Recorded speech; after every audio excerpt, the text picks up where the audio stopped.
త్రిపురాంతకంలోనే మరొక శిల్పం ఒక కీలుగుంటే శిల్పం. కీలుగుంటే అంటే ఒక ప్రభువు కానీ రాణి కానీ మరణిస్తే అతనితో పాటు అతని అంగరక్షకుడు,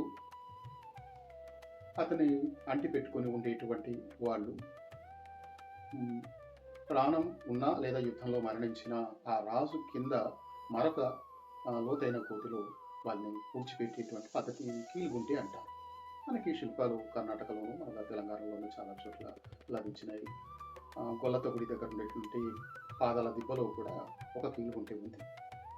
ఈ కీలుగుంటలో ఉన్నటువంటి శిల్పంలో ఒక వీర యోధురాలు అశ్వారూఢురాలై యుద్ధం చేస్తూ కనపడుతుంది. ఆమె చుట్టూ శత్రువులు చుట్టుముట్టి వెనక నుండి దాడి చేస్తున్న వాళ్ళు, ముందు నుండి దాడి చేస్తున్న వాళ్ళు ఉంటారు.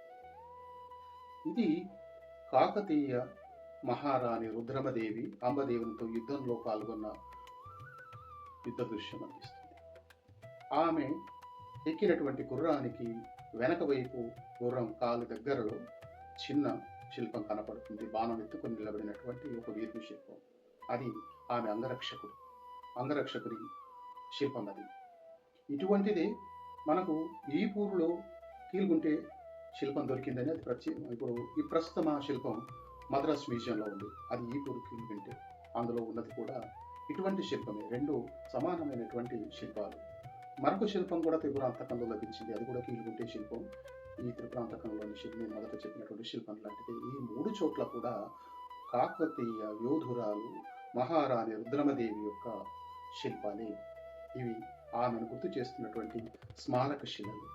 ఆ గుర్రం మీద ఆ రాజ హోదా కలిగిన పైన ఛత్రంతోనూ రాజ ఆహార్యంతోనూ యుద్ధంలో పట్టాకత్తి పట్టుకొని చేస్తున్నటువంటి ఇవన్నీ వివరాలు ఆ శిల్పంలోని ప్రతిమా లక్షణాలను ఆధారం చేసుకొని ఇది రుద్రమదేవి శిల్పమేనని చెప్పవచ్చు.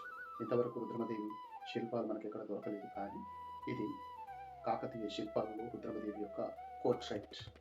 ఆమె 50 ఏళ్ళ వయసులో యుద్ధంలో మరణించింది కదా, కానీ మరి ఇక్కడ కనపడుతున్నటువంటి ఆ గుర్రం మీద స్త్రీ ప్రౌఢ. ఎందుకంటే శిల్ప మర్యాదలను బట్టి స్త్రీలను వృద్ధురాలుగా చెక్కడం అనేది ఉండదు. కాబట్టి ఈ శిల్పంలో రుద్రమాదేవి ఒక ప్రౌఢురాలుగానే చూపించబడ్డది.